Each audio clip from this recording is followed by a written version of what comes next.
అస్సలాము అలైకుం వరహమతుల్లాహి వబరకాతుహు. సోదరులారా, నేను మీ మొహమ్మద్ ఖాలిద్. ఈరోజు నా అంశం అహంకారం వద్దు, ఉర్దూలో ఫఖర్ వద్దు. ఏదైతే అహంకారం, ఎవరికైతే రుబాబు, అహంకారం, ఫఖర్ ఉంటుందో దాని గురించి అల్లాహ్ సుబ్హానహు వ తఆలా సూరా అన్-నిసా 4వ సూరా 36వ ఆయత్ మనం చూసుకున్నట్లయితే, ఇన్నల్లాహ లా యుహిబ్బు మన్ కాన ఫఖ్తాలన్ ఫఖూరా.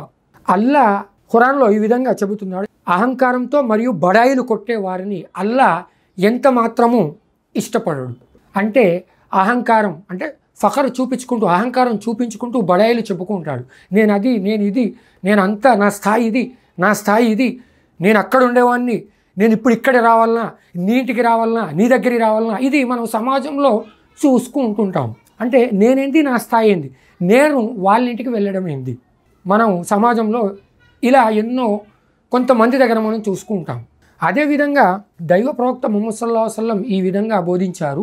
సహీ ముస్లిం 147 హదీస్ నంబర్, ఎవరి మనసులో రవ్వంత గర్వం ఉన్నా అతడు స్వర్గంలోకి పోలేడు. అంటే రవ్వంత ఉన్నా కానీ స్వర్గంలో పోలేడు అని ప్రవక్త ముహమ్మద్ సల్లల్లాహు అలైహి వసల్లం ఈ విధంగా చెబుతున్నాడు. అంటే రవ్వంత అంటే మన దగ్గర కొండంత ఉన్నది అనుకోవాలి. మనకున్న పరిస్థితులలో కొండంతో కొండకు మించి కూడా ఉండవచ్చు. సమాజంలో అనేక రకాల మనుషులు ఉన్నారు. కొంతమంది మంచితనంగా ఉంటారు, కొంతమంది రుబాబు అహంకారంతో ఉంటారు, కొంతమంది బాధలో ఉంటారు ఎప్పుడున్నా కానీ ఈ యొక్క పద్ధతి మనం మార్చుకోవాలి. ఏదైతే ఇప్పుడు మనం అహంకారం గురించి తెలుసుకున్నామో, ఇది చాలా వరకు అహంకారం అనేది ఎవరికి ఉంటుంది అంటే, ఎవరి దగ్గర అయితే డబ్బు విపరీతంగా ఉండి ప్రజలలో నాయకత్వాలు ఎవరి దగ్గర అయితే ఉంటాయో మనము వారి దగ్గర కొంతవరకు మనం చూసాము.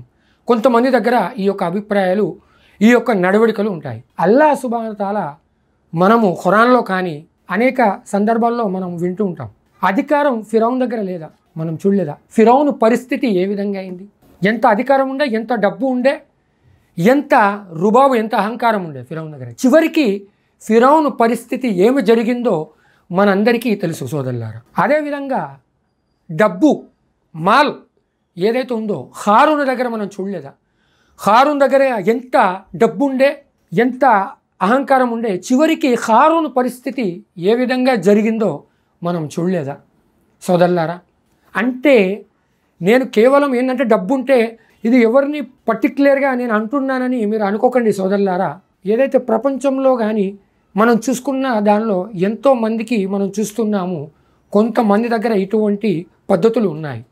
దయచేసి ఇటువంటి పద్ధతులు ఉన్న వారిని అల్లాహ్ ఎంత మాత్రమూ ఇష్టపడడు.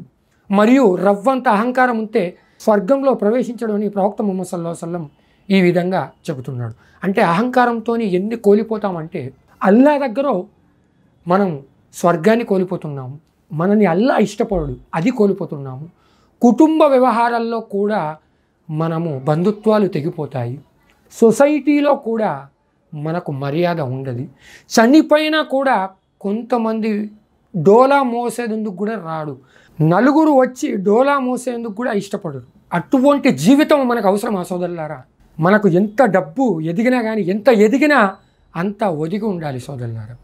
దాన్ని అల్లాహ్ ఇష్టపడడు అహంకారాన్ని.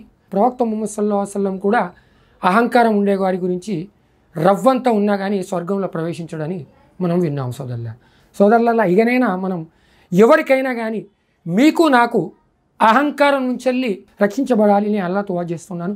అల్లాహ్ ప్రతి ఒక్కరితోని మనస్ఫూర్తిగా హుందాగో నడిచే భాగ్యం మీకు నాకు అల్లాహ్ ప్రసాదించుగాక. ఆమీన్. వాఖిరు దఅవానా అల్హమ్దులిల్లాహి రబ్బిల్ ఆలమీన్.